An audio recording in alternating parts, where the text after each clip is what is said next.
Now at 10 and streaming on crossroadstoday.com, a look at the work being done by the Crossroads Regional Public Defender's Office in this year.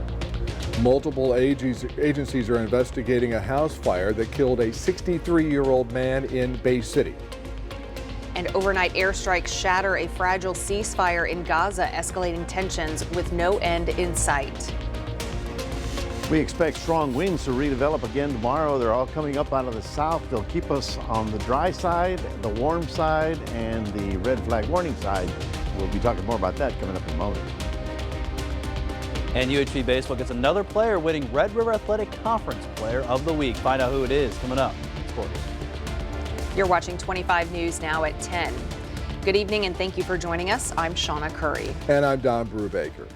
A Crossroads attorney group is offering some legal help for residents. The group's founder is in some legal trouble himself after an incident 2 years ago. 25 News Now reporter Trenton Whiting joins us with more details. Trenton? Shawna, Don, thank you. B County is trying to resolve its legal issues with their former mayor and chief public defender, Brian Watson, and he's now the leader of the Crossroads Regional Public Defender Office, and he's working to build an organization for less fortunate Crossroads residents. Brian Watson, former Beeville mayor and chief public defender of B County, finds himself on both sides of the courtroom. He's the founder of the Crossroads Regional Public Defenders, a group dedicated to providing equal protection under the law to everyone. Their goal is to reach Crossroads residents who wouldn't previously have access to legal services. Watson says the office is 5 months ahead of schedule and has already resolved 100 cases. We're going to, I think, really change the landscape of the legal community here in a positive way, in a way that this community is going to respond to positively. We want to, at the end of the day, leave our clients in a better position, of course, with their cases, but also with their lives. The organization plans to have a total of 19 full-time attorneys on staff. Crossroads Public Defenders is funded by the Texas Indigent Defense Commission. However, Watson is also facing an indictment for misuse of official information in B County.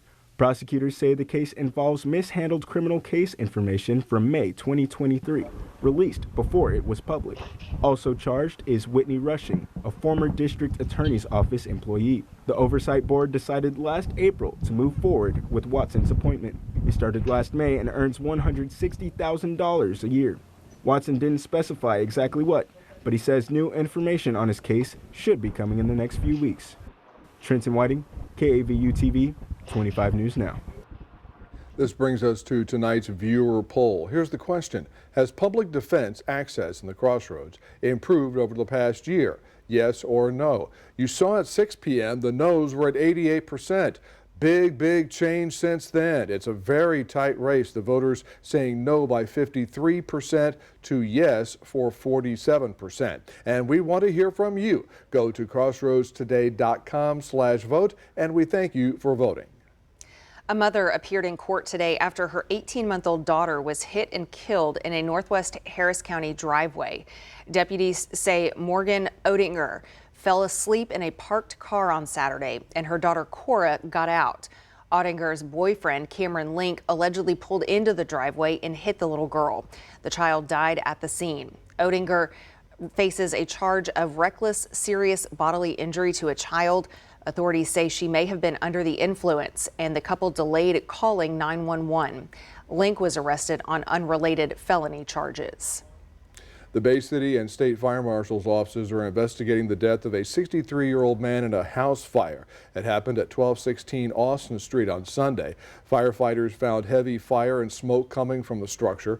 Neighbors who reported the fire said the man who lived at the home was still inside. Firefighters searched for the man, but he was already dead when they found him inside the home. The fire caused an estimated $50,000 in damage to the home.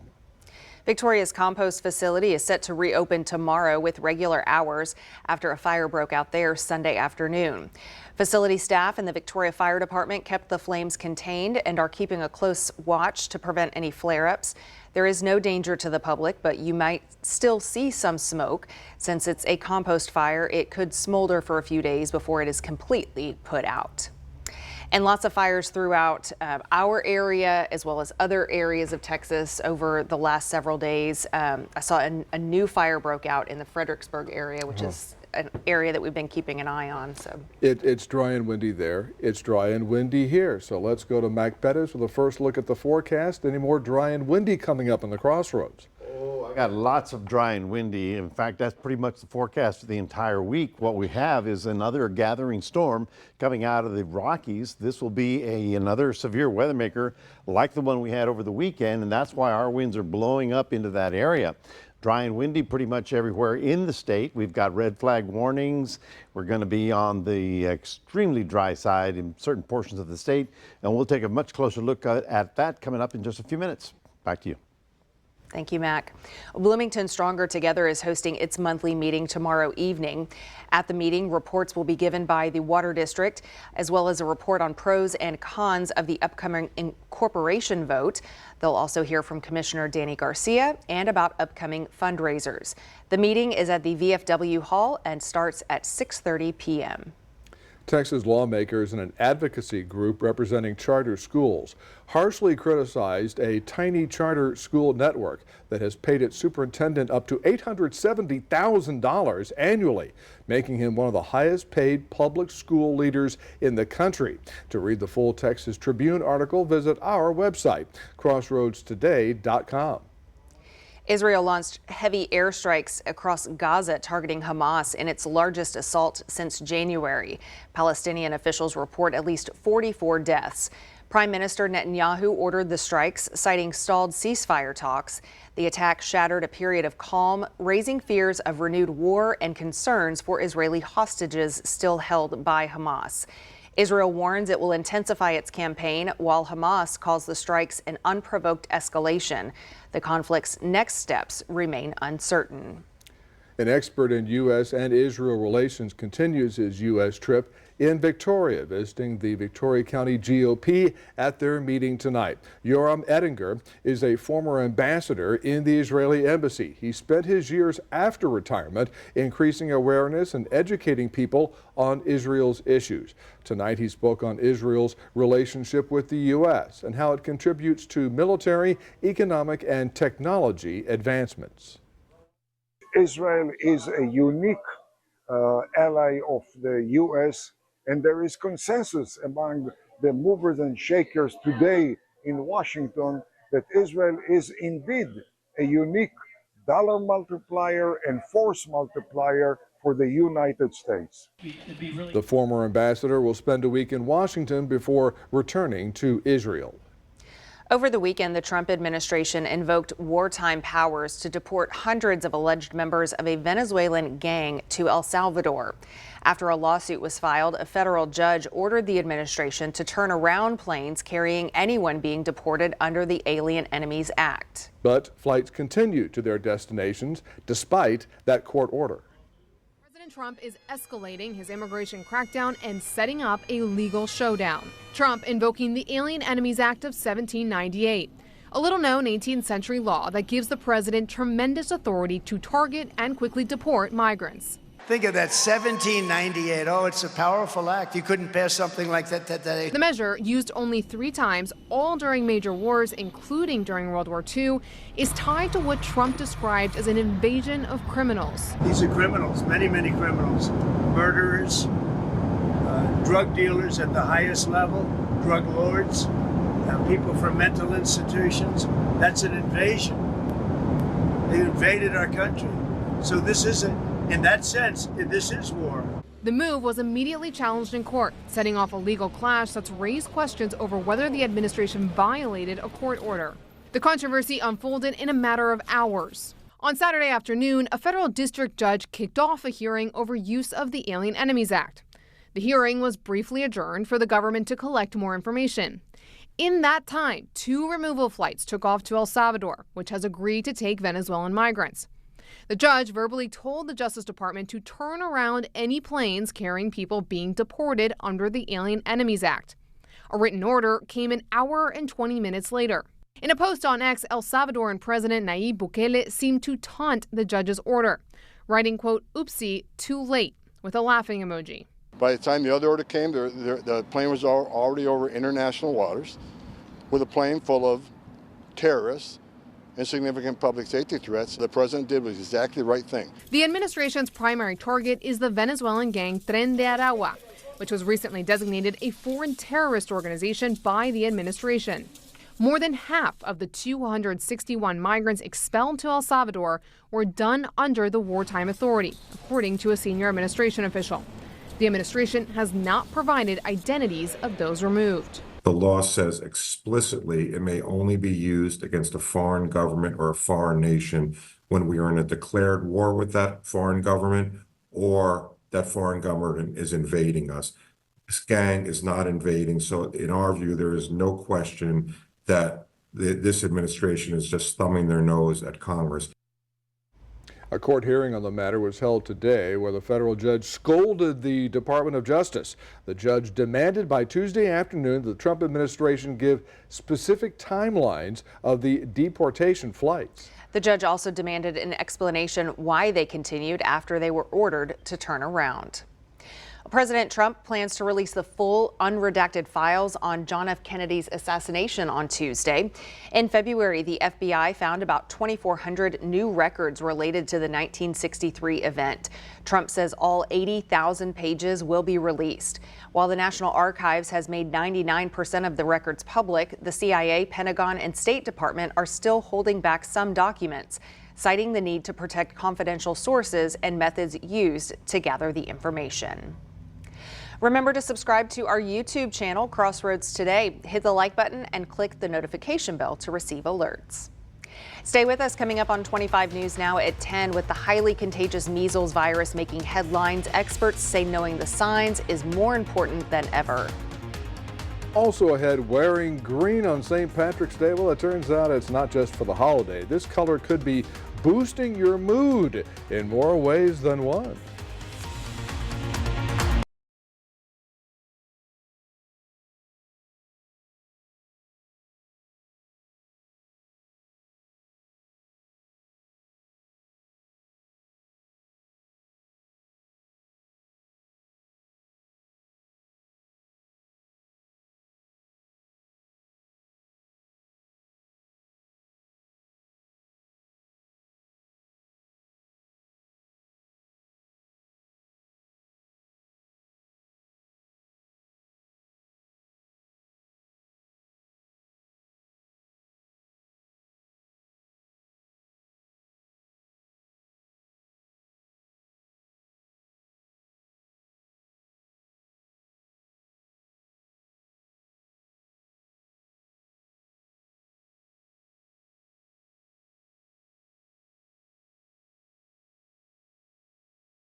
For the flu, you might want to toss your toothbrush. Health officials with Cleveland Clinic say while the risk of reinfection is low, it's better to be safe than sorry. They recommend replacing your toothbrush every 3 to 4 months or sooner if the bristles fray. To keep germs from spreading, store toothbrushes separately and make sure everyone has their own toothpaste. And sick or not, good oral hygiene is key. So brush, floss, and if you use mouthwash, keep that in the routine too. You may be hearing reports about measles in the news, but not know what to look for. This highly contagious virus can spread quickly. So with more about what you need to know, here's Melissa Adon. Measles cases have been confirmed in the U.S. with infants, pregnant individuals, and people with weakened immune systems most at risk for severe illness. Recognizing the signs and symptoms and acting quickly can help prevent its spread. Symptoms usually start 7 to 14 days after exposure. It often begins with high fever, cough, runny nose, and red watery eyes, symptoms that can look like a cold or flu.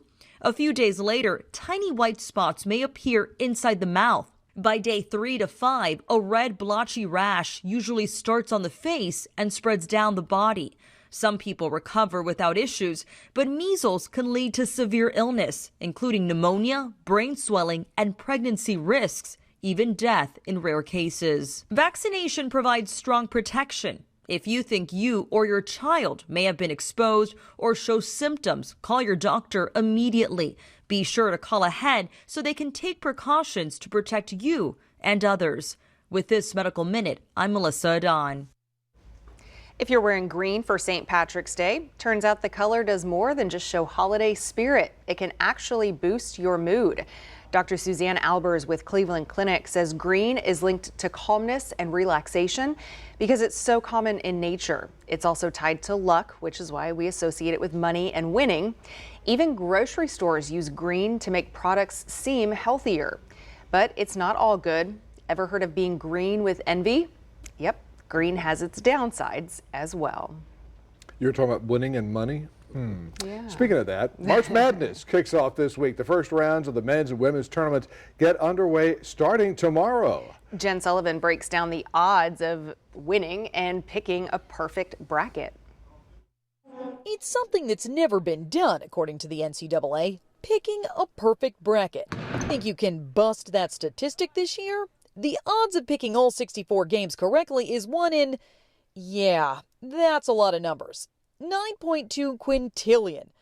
But if you know a little bit about basketball, your odds are better. 1 in 120.2 billion, according to the NCAA. Despite those despicable odds, the NCAA says 60 to 100 million brackets are filled out every year. And typically they're free, so anyone can do it, making it even more fun to participate. It's the underdogs who will win the games. It's the unknown. It's the pace of the games. It's a action-packed 3 weeks. Lori Kalani with sports betting website DraftKings says they see a surge in business during March Madness. It's an extremely busy time of year. The American Gaming Association estimates Americans will legally wager $3.1 billion on the men's and women's college basketball tournaments this year. That's up from $2.7 billion last year. Sports betting is now legal in 39 states, and it's become a multi-billion-dollar industry and continues to grow. Certainly the smartphones have made everything more accessible, but with technology have come great opportunities to really play responsibly. Kalani says DraftKings has tools to help players set limits and budgets on their bets. March is also National Problem Gambling Awareness Month, a reminder to gamble responsibly. For Consumer Watch, I'm Jen Sullivan. Well, that's something that's going to keep a lot of people busy, and apparently they're going to be playing some big games just up the road here. Well, for us tonight, we're looking at our current temperature running in at 62 degrees right about now. The winds were much stronger today. We got up to 38 miles an hour this afternoon. We're down to 9. They'll be settling down overnight. They're coming back again tomorrow. We had a high of 81 today. We'll be about the same thing for tomorrow. It's just the wind and the fire danger that's a big problem. We'll talk about that after this.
Welcome back, everybody. I'm taking a look at the Texas fire map, and I wanted you to see this. You see this little dot right here?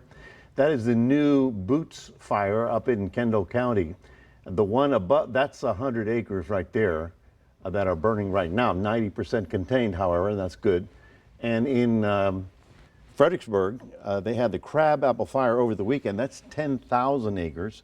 There's another one that just started over here right along I-10 near Kerrville, and there's one out here near the Rock Springs area as well. So these things ebb and flow. They start, they grow, and they hopefully can get a hold of them. So we're real concerned with what's going to be happening in the next few days. As you can see here on our map, this is the humidity in green. Okay, that's good. That helps keep us on the moist side of things. But if you go this way to the west, you'll see how the humidity just drops off, and that's why they're having problems with fires up in the hill country, because their humidities are in the 15%, 10%, 17%, and that's the concern. That's why all of this is under red flag warnings. We're not officially red flag warning, but we have a high fire danger as well. Hey, temperatures tomorrow will stay in the 80-degree range. They'll drop a little bit Thursday because of a north wind coming in. Can't really call it a cool front, but that's kind of what it looks like. But it'll drop us into the 70s. But the red flag warnings as of right now, okay, this is important because this will likely be issued again tomorrow morning. So I'm sure that all of, well, the western side of the state will be under those warnings. Still, even here in the Houston area, which is very close to us, obviously, we have wind advisories because their winds will be in the 35 to 40 mile an hour range tomorrow. Now, if you're driving a big 18-wheeler, that can be a problem. If you're in a little bitty car, not so much. Well, I don't know, maybe it's a little bitty car. Otherwise, we're looking for things to be rather sunny and rather nice. And I just showed you that map, so we'll move forward. And you see how the winds are coming up all out of the south. And of course, we have to be watching areas that are far north of us, because this is the next big storm. You saw that storm that caused all those tornadoes over the weekend? Second problems, number two. This is going to be it again. Once it breaks out into the plains, it's going to be a huge problem here. We're having our winds blow all the way up into that area, and that's why we have such a strong south wind blowing. Tonight, we'll get down to 60 in the morning, and tomorrow, not a bad looking day if you don't mind the wind, and obviously, we want to be cautious with the fire. We're looking for a high of about 80 for us, 82 in Houston, 90 in San Antonio, and 95 in Laredo. Here's what I'm talking about. There's a storm. We started with your Tuesday. Then we go into Wednesday. It rolls out of the plains. Right here, it bottoms down. It bottoms out. In other words, it gets very low pressure right here. That's why our winds are going to be so strong. Up here, they're going to have not only snow, but in the front of it, they're going to have severe weather rolling through much of that part of the Midwest. So that is a big concern that's going to happen this week. Now, last week, we knew that weekend storm was going to be here, and hopefully, people got the message. Here's your forecast tomorrow. Day planner in Port Lavaca getting up to about 80 degrees. The wind is the only problem. Other than that, we're looking for sunny skies and a high of 82 in the Cuero area. There's no rain in sight. There's a little dip in the temperature on Thursday, but the winds will either be out of the south or the north. Either way. So it's south-south, then north-north, then south-south again. The only problem is that the speeds are going to be above the 25-mile-an-hour range. That's your 7-day forecast. Reminding everybody we do have a QR code. Love for you to scan that. Put Crossroads Today on your phone. And now we'll toss it over to Maxwell with some sports. That's right, Mac. After the break, we're going to highlight how Victoria East and West girls powerlifting did this past weekend. Find out coming up in sports.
All right, Cross, let's hope you're enjoying your last couple hours here at St. Patrick's Day. We got about like an hour and a half or so left here until we go into Tuesday. But for this past weekend, though, both Victoria East and West girls powerlifting teams did very well at the girls' state powerlifting there in Edinburgh. So here are the results. First for both teams overall, East placed first and were the state champions. In West, they finished third in the entire state there as well there for West. So 2 high places both East and West. For some individual results, East there got Carly Garcia getting first place and state champion in the 181-pound weight class. Olivia Saboro getting first place and state champion in the 198-pound weight class. And also Mia de los Santos and Cecilia Bonios got second place in 220-pound weight class and 242-pound weight class. Then over for West, Kiana Price there won the 114-pound weight class, and Deja and Savannah Garcia got fourth place at 242 and 242 plus weight classes. Again, I forgot a couple names, but if you want to see other names that were there, I did post an article earlier today. Have all the results there for Victoria East and West girls powerlifters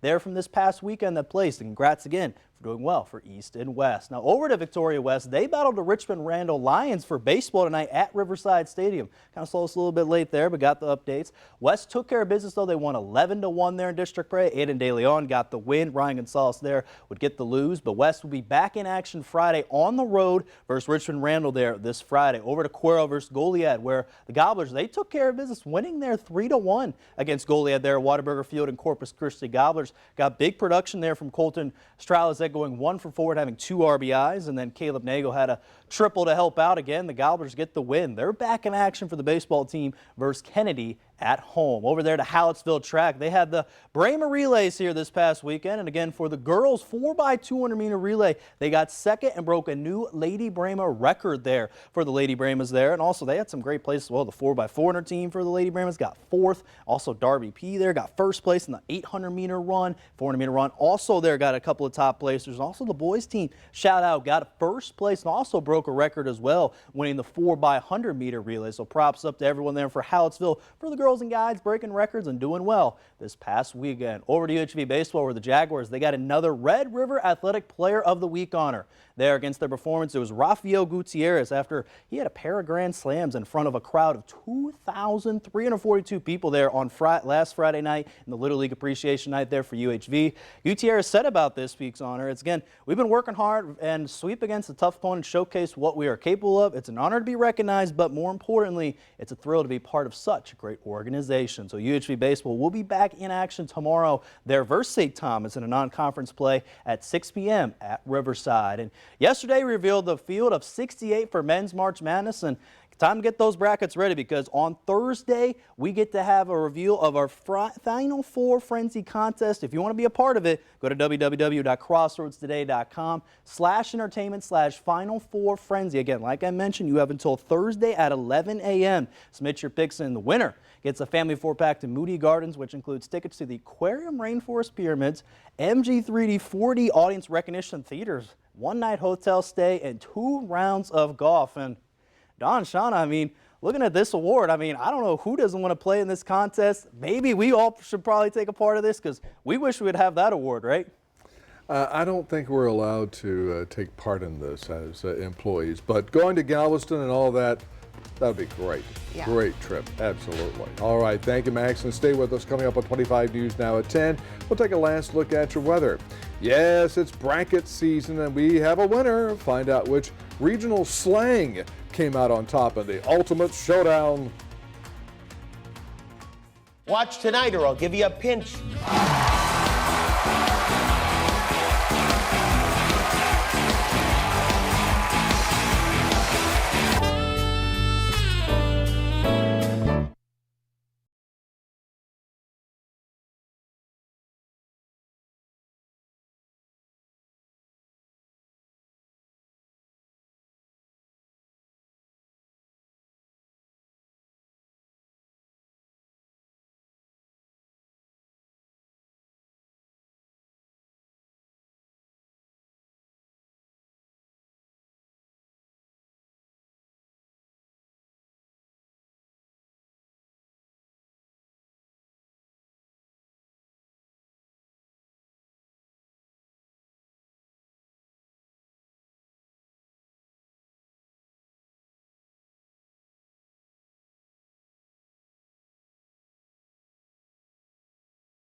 In the United States has made a top 10 list for the best food around the world. New Orleans came in at the #1 spot. The global survey was released by Time Out, and more than 1,800 people participated. The Louisiana city is known for its diverse culinary blend of French, Spanish, Vietnamese, and African influences. New Orleans is also where you can get some of the best gumbo, jambalaya, beignets. Yeah, all of those are delicious. Bangkok, Thailand came in at #2, while Medellin, Colombia came in at #3. Paris came in at #9. That was surprising to me. Shocking. Get my jambalaya here in a minute, Mac. Beignets. But first, You bet. cherry blossoms are in full bloom at a Tokyo aquarium where animals swim among pink flowers, creating a magical spring scene. Axel Aqua Park Shinagawa transformed into a Japanese-style garden with petal projections and cherry blossom branches in the tanks. Visitors can enjoy early blooms while watching penguins and seals perform through flower-adorned hoops. There they go. The event runs through April 20th, just as Japan's cherry blossom season reaches full swing. Oh, that looks like fun. Yeah, add some That looks like fun there. pretty for the- flowers to all of the... Oh, cherry blossoms are just Yeah. beautiful, just beautiful. Now, you have to have the right weather to grow them. Absolutely perfect weather. If we had cherry blossoms now, they'd be blowing that way. So it's kind of our problem. The wind is going to be fairly strong tomorrow again. Today we topped out at 38. Tomorrow we'll be at about 35 to 36 miles an hour. So it's going to be windy. If you're going to be outdoors, it's going to be sunny and warm, about 80. That's good. But because of the wind and the low humidity and the dry vegetation, we still have a red flag warning very likely for tomorrow. And we've got 3 days of this windy weather to deal with. So we'll be dealing with it the best we can. And you know what? Crossroads, you've been doing great. We haven't had any wildfires take off. And so I'm gonna, maybe I shouldn't say anything. Don't want to jinx it or no something. jinx. Fingers crossed. Though. Fingers crossed, yes. All right. Well, March is bracket season, and we now have a winner in the contest for the country's most popular regional slang terms. Words like grinder, bubbler, or druthers. Dictionary.com lined up a field of 32 of the most iconic local slang from around the country and let people vote on them. 2025 Spring Slang Showdown started with words including nor'easter, skedaddle, yonder, and hankering. In the final round, Stoked from the West was beaten out by y'all from the South. Yo. We knew that. Y'all. So that is the slang word for dictionary.com. If you want to see all of the words that were on the list, how they fared, you can go to dictionary.com to find out. All right, there you go. And no slang for Jimmy Kimmel, but Jimmy Kimmel Live starts now.